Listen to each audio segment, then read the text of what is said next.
السلام عليكم ورحمة الله وبركاته.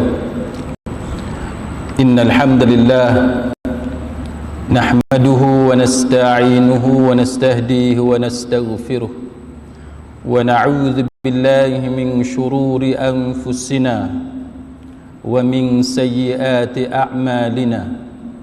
من يهده الله فلا مضل له ومن يضلل فلا هادي له.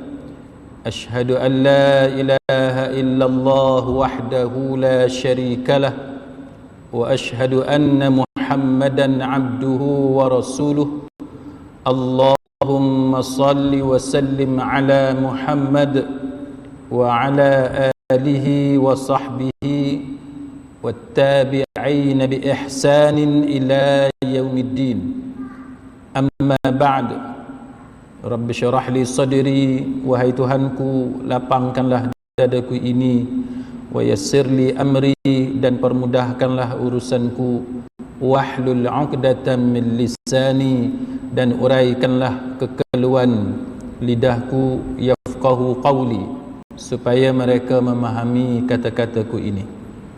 Saudara-saudari, sahabat sahabiah, muslimin muslimat, mudah-mudahan kita semua pada malam ini dirahmati dan diberkati oleh Allah Subhanahu wa taala.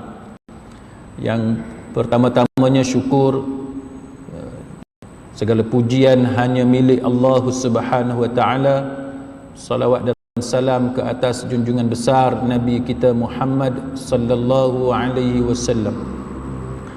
Tajuk kita pada malam ni ialah berkenaan dengan perbalahan di kalangan sesama ahli neraka. Perbalahan sesama ahli neraka. Kita akan ceritakan pada malam ini bagaimana Al-Quran membawakan kepada kita kisah-kisah ataupun kejadian-kejadian peristiwa yang akan berlaku di hari akhirat nanti. Sebagaimana yang kita sedia maklum, bagi orang-orang yang saleh, bagi manusia yang taat kepada agama, perintah Allah Ta'ala, mengikuti sunnah segala ajaran Nabi sallallahu alaihi wasallam, maka mereka akan dimasukkan ke dalam syurga. Dan nikmat yang Allah Ta'ala kurniakan itu, dia bukan sahaja dalam syurga, tetapi dia bermula daripada saat-saat kematian. Kita pernah cerita sebelum ini bagaimana Allah Ta'ala memberi nikmat kepada orang-orang yang saleh, sehingga kan pada waktu kematian mereka pun malaikat-malaikat Allah Subhanahu wa Ta'ala berduyun-duyun bagi menyambut roh yang keluar dari jasad orang-orang yang saleh. Banyaklah kan, antaranya nikmat yang ada dalam kubur, dibukakan pintu-pintu syurga dan sebagainya. Maka sebagaimana Allah Ta'ala memulakan nikmat itu daripada saat kematian orang-orang yang saleh, sehinggalah di alam kubur pun diberikan nikmat, di pada mahsyar pun ada nikmat bagi orang-orang yang baik-baik ini. Maka begitulah juga orang yang diazab oleh Allah Subhanahu wa Ta'ala. Orang yang diazab oleh Allah Ta'ala pada saat sakarat, ketika mana nyawa mereka direntak, keluarnya roh dari jasad mereka, maka bermulalah azab yang dikenakan oleh Allah Subhanahu wa Ta'ala kepada manusia-manusia yang jahat. Maka kita pada malam ni kita akan meneliti bagaimana kisah-kisah, kita akan mendengar bagaimana kisah-kisah peristiwa ini yang diceritakan oleh Al-Quran kepada kita. Dan kita tahu bahawa azab yang Allah Subhanahu wa Ta'ala kurniakan, azab yang Allah Ta'ala kenakan, yang Allah Ta'ala timpakan azab itu kepada penghuni neraka ni dalam pelbagai bentuk. Yang kita ketahui, yang sebagaimana yang Quran dan hadis-hadis ceritakan kepada kita, dalam bentuk api yang sangat dahsyat, dalam bentuk minuman, makanan yang sangat dahsyat, yang sangat mengazabkan, pakaian ahli neraka dalam bentuk pelbagai yang Allah Ta'ala kenakan kepada penghuni-penghuni neraka. Maka bukan setakat azab itu dalam neraka, bukan setakat dalam bentuk api yang marak, tapi ketika mana mereka di padang mahsyar, ketika mana dalam perjalanan menuju ke neraka pun sudah ada azab daripada Allah Subhanahu wa Ta'ala. Dan azab ini, kalau kita tengok tuan-tuan sekalian, dia dalam bentuk, kalau istilah kita pada hari ini, azab dalam bentuk mental, dalam bentuk psikologi, dalam bentuk perasaan kita. Ini kalau kita guna istilah kita di atas dunia. Saya bagi contoh kepada tuan-tuan sekalian supaya tuan-tuan nampak gambaran apa yang dikisahkan oleh Al-Quran kepada kita tentang azab-azab dalam bentuk perbalahan sesama ahli neraka ini. Kita tuan-tuan sekalian berbalah ni, kalau kita pergi holiday, kita bercuti sekalipun, katalah kita di mana, di Kuala Lumpur, pergi bercuti ke Port Dickson, pergi bercuti ke Batu Feringgi, kan, Pulau Tioman, mana-mana tempat pelancongan. On the way nak pergi ke tempat kita melancong tu, kita nak pergi ke Kundasang, kita nak pergi ke Pulau Mabul dan sebagainya. On the way nak pergi tu kita bergaduh. Sama ada kita bergaduh dengan isteri kita, dengan suami kita, atau kita bergaduh dengan anak kita dalam perjalanan, atau kita bergaduh dengan ahli rombongan kita. Apa jadi? Ni benda seronok ni, benda seronok yang semua orang tahu. Kalau pergi ke Pulau Tioman, pergi Pulau Redang, tempat pelancongan ni, Batu Feringgi dan sebagainya, seronok ni. Yang biasanya orang tunjuk gambar, menyanyi lah, menari lah, seronok, beli makanan tengah jalan dan sebagainya, seronok ni sebab bercuti dengan family, dengan kawan-kawan dan sebagainya. Tapi bila on the way dalam perjalanan kita nak pergi ke tempat yang kita nak melancong, kita nak bercuti tu, kita bergaduh dengan isteri kita, kita bergaduh dengan suami kita, kita bergaduh dengan anak-anak kita, bergaduh dengan kawan kita ahli rombongan itu, spoil holiday kita, spoil, tak ada seronok, hilang hak seronok tu, hilang. Pasal apa hilang? Kerana kita bergaduh, kita berbalah. Tu contoh mudah tuan-tuan, contoh mudah. Kita walaupun kita book hotel 5 stars, resort 5 bintang, ada kolam dalam bilik dan sebagainya, tapi kalau kita dah start bergaduh dengan ahli rombongan kita, dengan keluarga kita, dia spoil. Holiday kita dah tak seronok dah, cuti kita dah tak seronok. Itu gambaran mudah betapa perbalahan dalam perjalanan nak pergi cuti itu, dia akan merosakkan segala-galanya. Itu kalau percutian di atas dunia. Yang kita nak cerita malam ni tuan-tuan sekalian bukan percutian. Yang kita nak cerita atas dunia yang kita seronok-seronok. Tapi yang kita akan cerita pada malam ni ialah perjalanan menuju ke neraka. Na'udzubillah. Perjalanan untuk dilontarkan ke dalam api neraka Allah wal'iyazubillah. Dalam perjalanan itulah berlaku perbalahan di antara penghuni-penghuni neraka itu sesama mereka. Belum diazab lagi, telah bermula perbalahan sesama manusia yang jahat, yang derhaka kepada Allah Subhanahu wa Ta'ala. Ini antara bentuk azab yang Allah Ta'ala kenakan kepada manusia yang jahat, manusia yang derhaka, manusia yang bergelumang dengan dosa.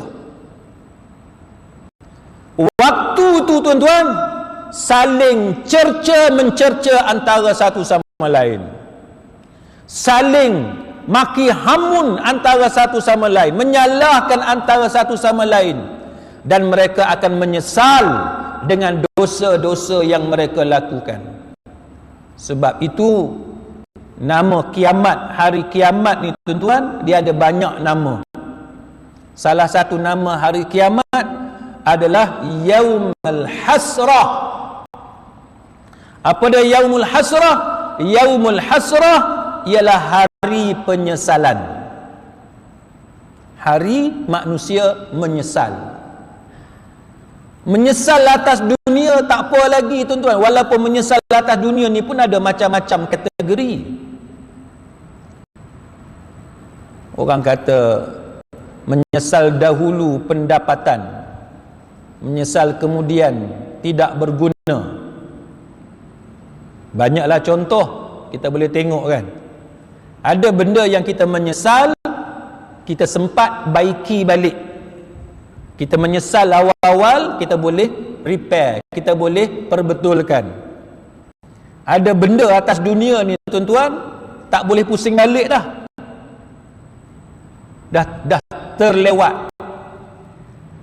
Bergantung kepada apa bentuk kesalahan yang kita buat.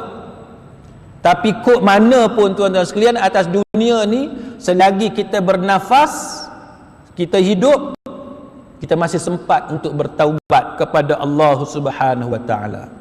Jangan kita mati sudah. Once kita dah mati, tak ada U-turn dah. Dia contoh macam cerita penjenayah yang melakukan kesalahan membunuh. Kan, kesalahan membunuh. Bila dia dah bunuh mangsa dia itu, polis tangkap dia, hadapkan ke mahkamah, mahkamah dapati dia bersalah.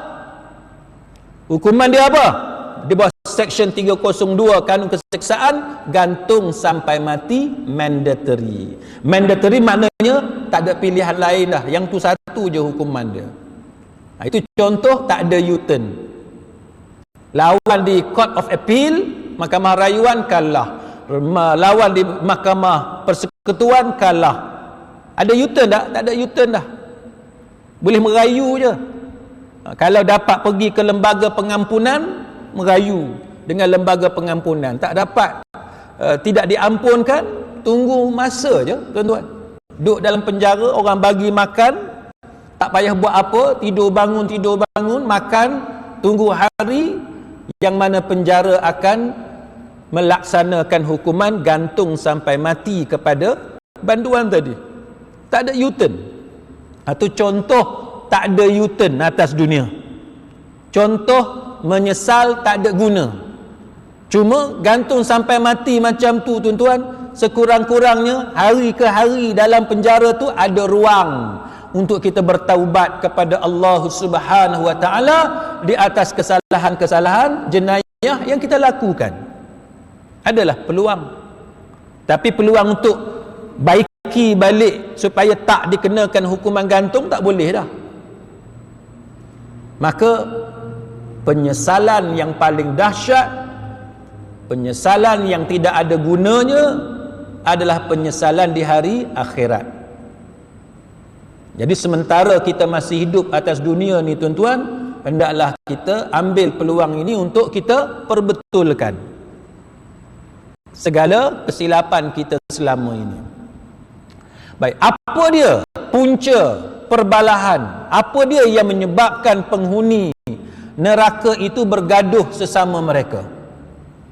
Yang pertamanya, Al-Quran menceritakan kepada kita, yang pertamanya, penghuni-penghuni neraka ini, ahli-ahli neraka ini, mereka tidak mahu bertanggungjawab di antara satu sama lain. Mereka berlepas diri, tak mahu tanggungjawab. Aku tak ada kaitan. Kamu masuk neraka, aku pun masuk neraka. Bukan kita lah kan, tapi aku masuk neraka, engkau masuk neraka, Masing-masing tanggung dosa masing-masing. Jangan dikaitkan dengan aku. Itulah seolah-olahnya macam tu percakapan di antara ahli neraka sesama mereka. Mereka tidak mahu bertanggungjawab, walaupun mereka sama-sama berada dalam neraka, tapi masing-masing tidak mahu bertanggungjawab. Mereka berlepas diri. Jangan salahkan aku, engkau yang buat dosa. Macam itulah gambarannya, tuan-tuan sekalian. Allah Subhanahu wa taala menceritakan perkara ini dalam surah Al-Baqarah ayat 166. Firman Allah taala, a'udzu billahi minasy syaithanir rajim. Idz tabarra'a alladhina ittaba'u minal ladzina ittaba'u wa ra'awul 'adzab wa taqatta'at bihimul asbab wa qala alladhina ittaba'u law anna lana karratan fanatabarra'a minhum kama tabarra'u minna kadzalika yurihimullahu a'malahum hasaratin 'alaihim wa ma hum bikharijina minan nar. Allah Ta'ala cerita pasal mereka ni masing-masing tak mau bertanggungjawab, masing-masing satu sama lain. Dalam surah Al-Baqarah ayat 166, maksudnya iaitu ketika mana orang-orang yang diikuti itu, siapa dia orang yang diikuti? Mana pemimpin lah, orang yang kita jadikan dia sebagai contoh, yang kita ikut perangai dia tu, yang kita ikut jalan dia itu. Itu maksud dia. Iaitu ketika mana orang-orang yang diikuti itu berlepas diri dari orang-orang yang mengikutinya, dan mereka melihat seksa azab di hadapan mereka. Nampak ni azab depan mata dah. Bila azab mereka nampak di hadapan mata mereka, dan ketika mana segala hubungan antara mereka terputus sama sekali, dah tak ada hubungan dah antara mereka. Dan berkatalah orang-orang yang mengikuti, followers, pengikut ni kata apa? Pengikut ni kata apa? Pengikut ni kata, seandainya kami dapat kembali ke dunia, pasti kami akan berlepas diri daripada mereka. Dia kata, kalau kami ni dapat balik semula ke dunia, pasti kami tidak akan mengikuti mereka. Takkan ikut dah. Dia kata, takkan ikut.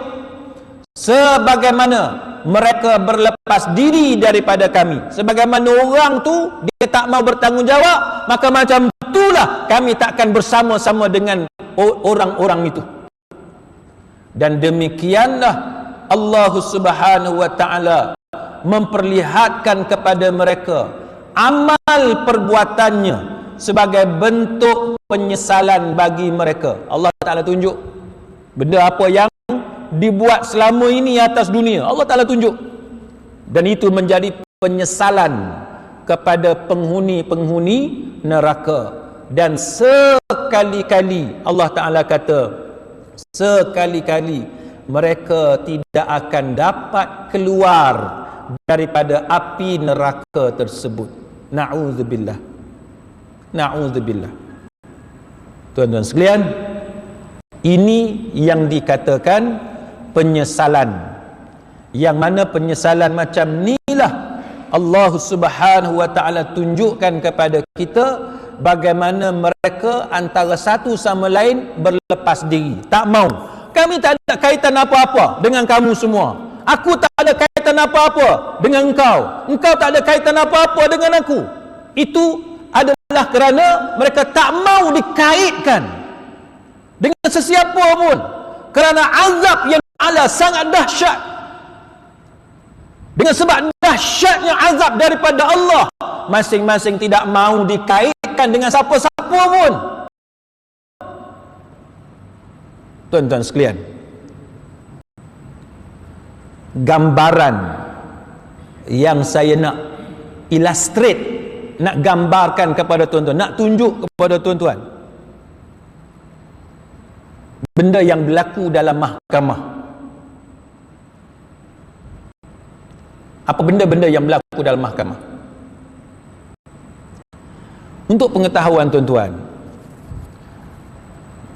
Zaman saya duk banyak buat kes jenayah, tahun 90-an, awal tahun 2000, tu tahun yang saya banyak buat kes jenayah. Kes jenayah yang saya buat ni macam-macam lah. Kes bunuh Seksyen 302 saya pernah buat. Kes dadah Seksyen 39B, Akta Dadah Berbahaya saya pernah buat. Seksyen 375, 376 apa ni, kanun keseksaan, apa kita kata, kes pemerkosaan, kes rogol, kes cabul kehormatan, kes rompak, mencuri, macam-macam lah, kes rasuah dan sebagainya.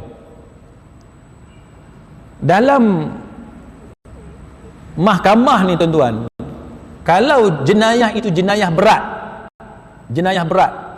contoh jenayah berat macam kes yang boleh menyebabkan dikenakan hukuman gantung sampai mati, itu contoh kes jenayah berat.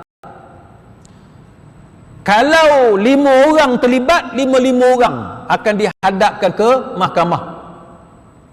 Kalau ada 10 orang terlibat melakukan jenayah tersebut, semua 10-10 polis tangkap, siasat, cukup bukti, hadap ke mahkamah, charge dekat mahkamah. Maka kalau ada 5 orang, 5 orang lah yang akan berhadapan dengan hukuman gantung sampai mati. Polis tuan-tuan, bila dia siasat, sebelum dilengkapkan kertas siasatan apa semua, dibawa ke apa kita kata YATPR, Timbalan Pendakwa Raya dan sebagainya, untuk dibuat keputusan sama ada nak dakwa tak dakwa. Dia antara benda yang biasa berlakunya ialah pihak polis dia perlu kepada saksi. Kalau kes bunuh sebagai contoh, nak cari saksi kat mana? Biasanya pembunuhan ni, ada pembunuhan di khalayak ramai, ada pembunuhan yang tak ada siapa yang tengok pun. Jadi bila jenayah itu tidak ada saksi, yang ada hanya penjenayah sesama mereka je. Kalau 5 orang penjenayah, maka macam mana pasukan pendakwaan akan dapatkan saksi? Macam mana? Contoh, saya bagi gambaran kepada tuan-tuan untuk kita kaitkan pasal masing-masing berlepas diri tak mau bertanggungjawab. Maka kita approach pasukan pendakwaan ataupun kita kata polis, pihak yang membuat siasatan, di approach, termasuk pasukan pendakwaan, YATPR dan sebagainya. Kita kata perbincangan lah, senang, satu perbincangan. Kalau ada 1 orang sebagai contoh, 1 orang atau 2 orang yang sanggup jadi saksi terhadap kawan sepenjenayah tu, daripada 5 orang penjenayah, kalau ada 1 orang atau 2 orang yang sanggup jadi saksi, bagi keterangan, jadi saksi pendakwaan terhadap 3 orang kawan dia dalam 5 penjenayah tadi, maka 1 orang atau 2 orang sanggup jadi saksi terhadap 3 orang kawan dia, maka kita janji dekat dia, kamu akan di-charge dengan section lain, reduce charge, hukuman dia lebih ringan. Kalau kena charge kes bunuh sebagai contoh, maka nanti kena gantung sampai mati. Tapi kalau reduce charge, contohnya memusnahkan barang bukti, memusnahkan mayat mangsa bunuh, kan, sebagaimana kes Susilawati dan sebagainya, maka nanti pihak pendakwaan dia akan ganti pertuduhan di bawah Seksyen 302 kepada benda lain.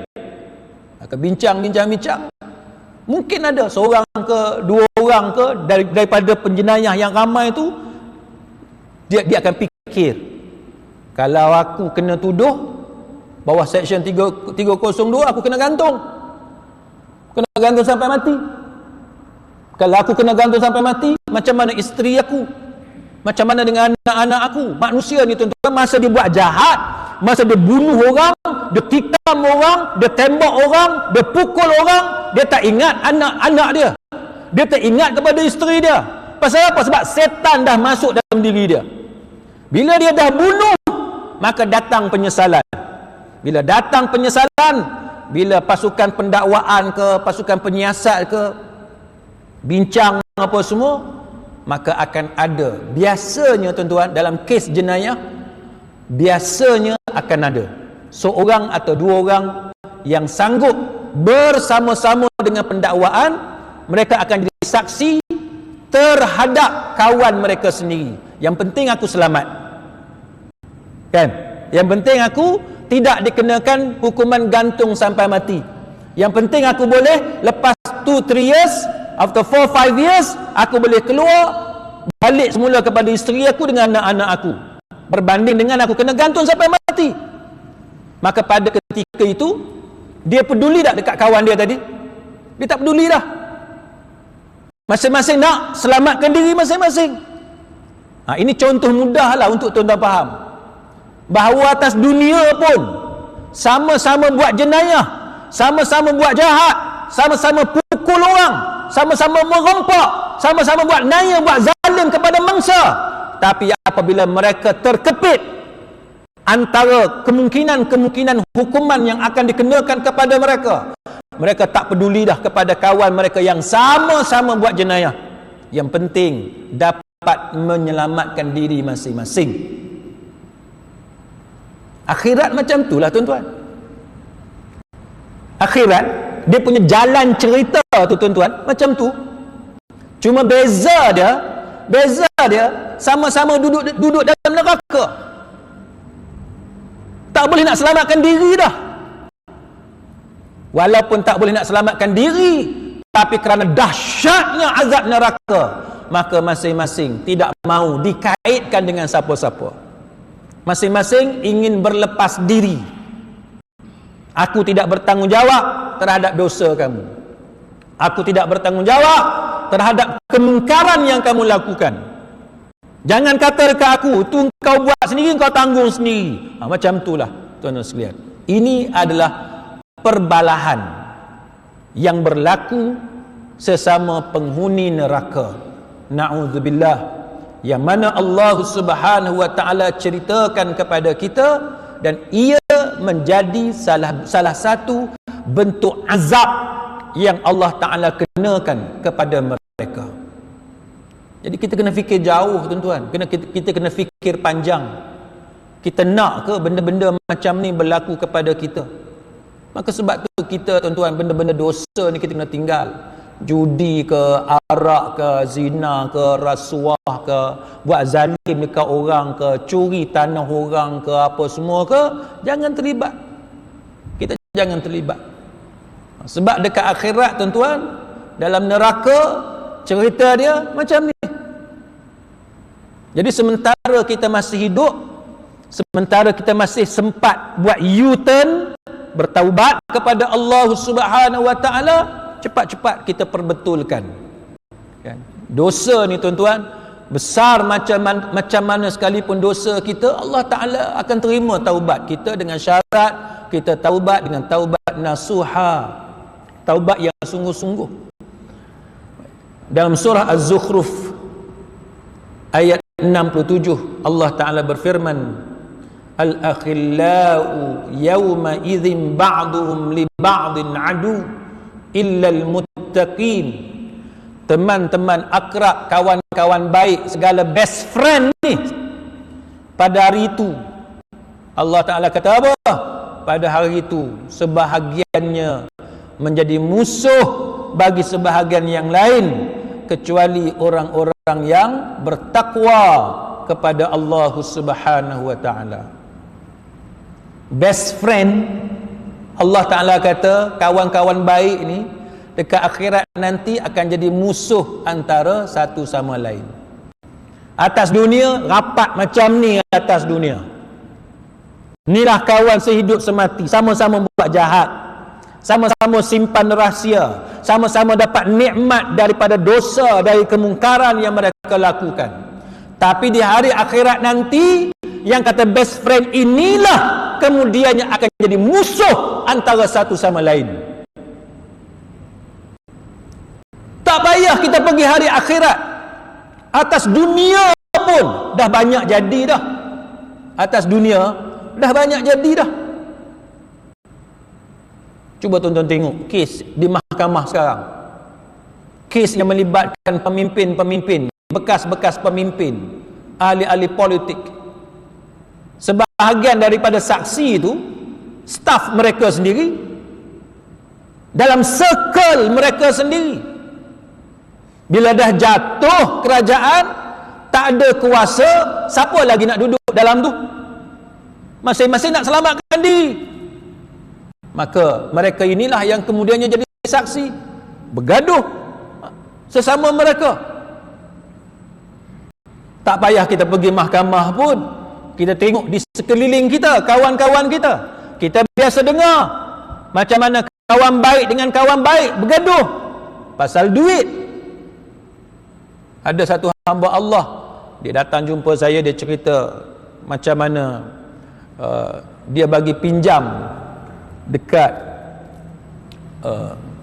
best friend dia.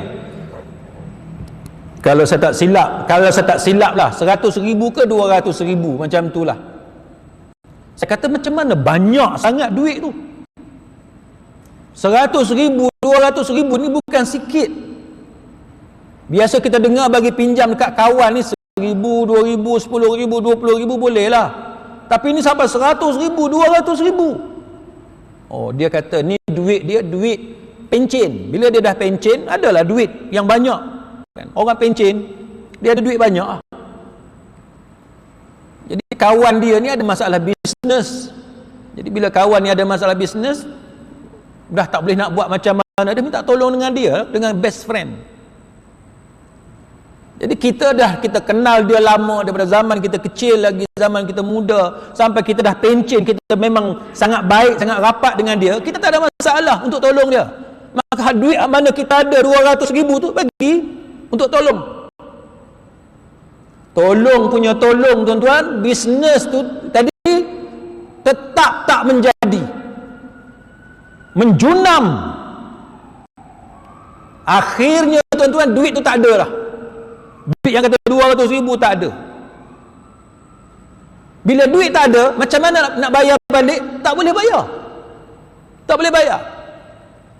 Bila tak boleh bayar, bergaduhlah. Walaupun mereka ni asalnya kawan baik, best friend. Cerita macam ni biasa kita dengar, tuan-tuan. Kawan baik boleh bergaduh. Kawan baik jadi partner dalam firm boleh bergaduh. Bergaduh pasal partnership. Adik-beradik pun boleh bergaduh pasal harta. Itu benda biasa. Ipar duai boleh bergaduh antara satu sama lain sebab macam-macam. Maka sebab itu, tuan-tuan sekalian, di hari akhirat pun benda yang berlakunya, gambaran dia pun macam itulah juga. Siapa yang baik sangat, rapat sangat pun, bila mereka ni berdosa, bila mereka diazab oleh Allah Subhanahu wa taala, masing-masing akan menjadi musuh di antara satu sama lain.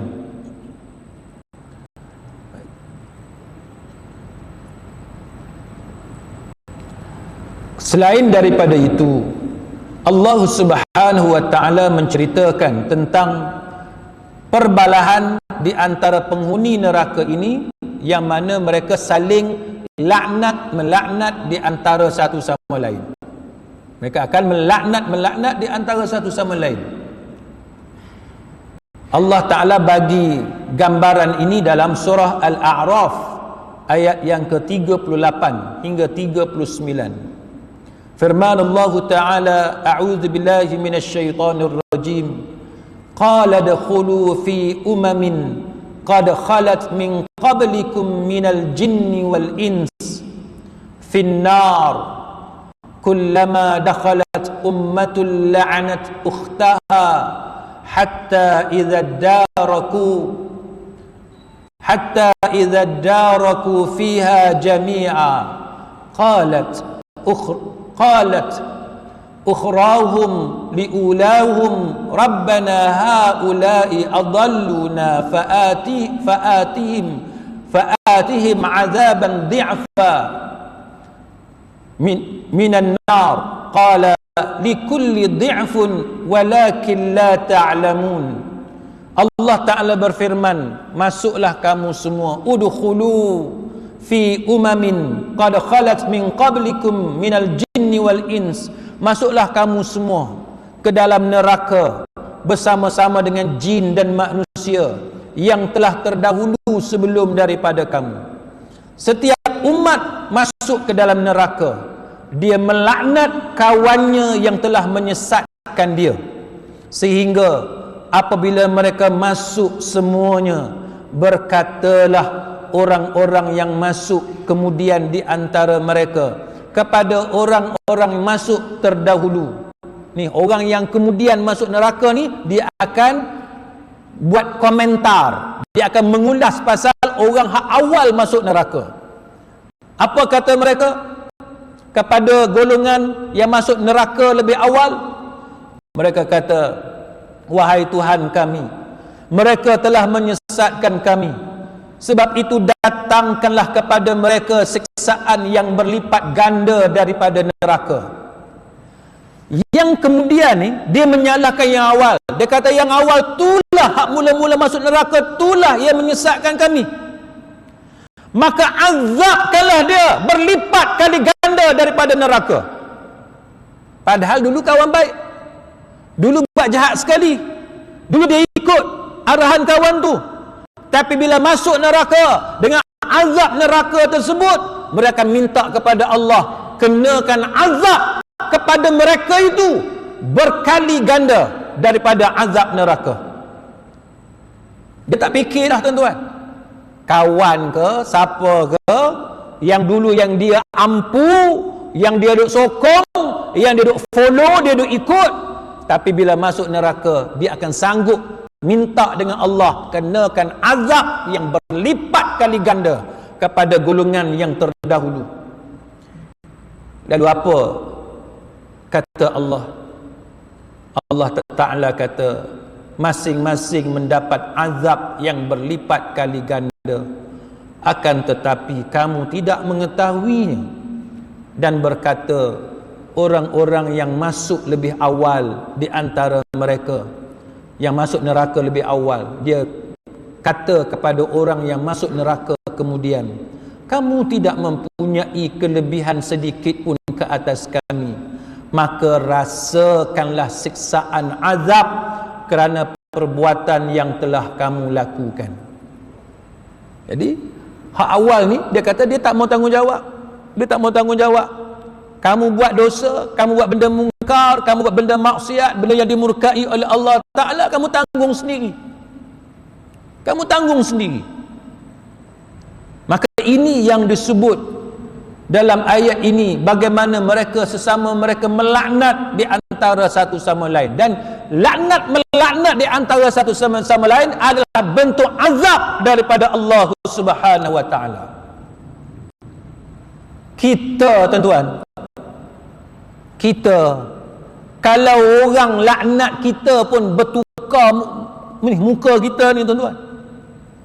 Kalau orang maki kita, orang mencarut dekat kita, kita boleh rasa ni darah naik ke telinga ni, kita boleh rasa darah naik ke muka, kita boleh rasa tuan-tuan, berubah air muka kita. Kalau ada orang duk maki kita, duk kata huduh kat kita, duk salahkan kita, duk cakap dengan cara kurang hajar kepada kita, berubah muka kita ni. Saya ingat satu kes yang melibatkan mendiang lawyer Kapal Singh.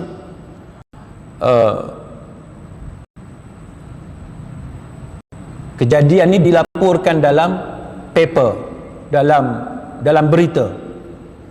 Saya duduk baca dalam paper tu, dalam berita tu. Masa tu mendiang Kapal Singh, dia ada kes.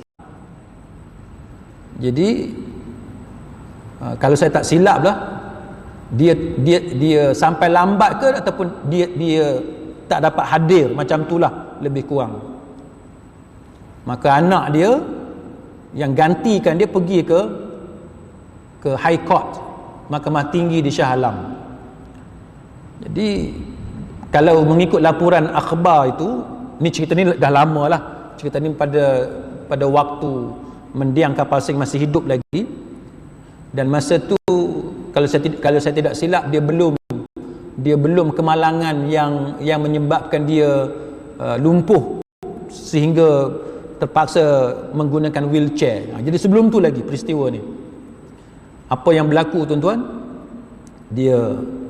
Anak dia sampai lambat, cari mahkamah tak jumpa ke macam mana. Jadi hakim tegur, kenapa sampai lambat? Kan kamu senior lawyer. Jadi hakim tegur anak dia, kamu senior lawyer tapi datang mahkamah lambat.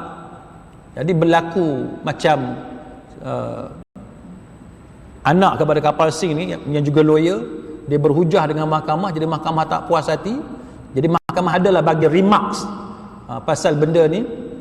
Jadi kemudian tu, kalau saya tak silap, keesokan harinya kot, mendiang kapal Sing sampai, dan berlaku macam saling berhujah ataupun saling apa kata debate lah kan, antara mendiang kapal Sing dengan hakim tu hakim perempuan. Jadi reporter ni tuan-tuan, yang saya nak cerita kepada tuan-tuan, reporter yang buat laporan, yang melaporkan kejadian tu, dia cerita dalam paper yang saya baca tu tuan-tuan, yang dia cerita bagaimana hakim tu terketar-ketar ni, minta dengan pembantu mahkamah supaya ambil Quran untuk dia nak baca Quran, dia nak tenangkan diri dia. Jadi bila mendiang kapal Sing challenge dia dalam open court, dalam mahkamah terbuka, hakim ni dia pun ada, dia punya, kita kata, ego ataupun dia punya kedudukan, dia atas bench. Jadi bila lawyer macam kapal Sing cakap dengan suara tinggi, berhujah dengan dia mungkin nak kontrol kemarahan dia tu, dia minta pembantu mahkamah untuk ambil Quran dan dia baca Quran untuk dia tenangkan diri dia. Itu bukan mencarut, itu bukan maki hamun, hanya berhujah di antara lawyer dengan hakim. Itu pun boleh menyebabkan hakim susah nak kawal diri dia, perasaan dia. Jadi bila hakim tu ambil Quran, dia baca Quran, mendiang kapal Sing kata, baca Quran apa? Macam itulah lebih kurang, dia macam petikai. Jadi dia serang kan, dia bagi tekanan kepada hakim tu. Jadi kita sebagai, apa yang kita kata, kita sebagai manusia, bila orang lawan hujah dengan kita, kadang-kadang kita datang perasaan marah kan, ataupun perasaan geram. Itu yang menyebabkan kita cuba nak kontrol diri kita. Selepas itulah saya tak ingat, beberapa minggu, beberapa bulan selepas tu, berlaku kemalangan kepada mendiang kapal Sing, sehingga dia ada kecederaan kepada tulang belakang dia, dan dia lumpuh, dan nasib malang dia lah. Cuma apa yang saya nak cerita kepada tuan-tuan, walaupun orang tidak maki hamun kita, orang tidak mencarut kepada kita, tapi bila orang berhujah dengan kita, itu pun sudah cukup untuk kita rasa tercabar. Apatah lagi bila kita ada jawatan, kita ada kedudukan. Cuba kita bayang tuan-tuan, cerita yang Allah Ta'ala sebut ni dalam Quran ni, di hari akhirat, sama-sama buat jahat, sama-sama dibawa ke dalam neraka Allah, kemudian dalam keadaan diseksa, diazab dalam neraka. Kawan-kawan yang sama-sama buat dosa ni saling melaknat di antara satu sama lain.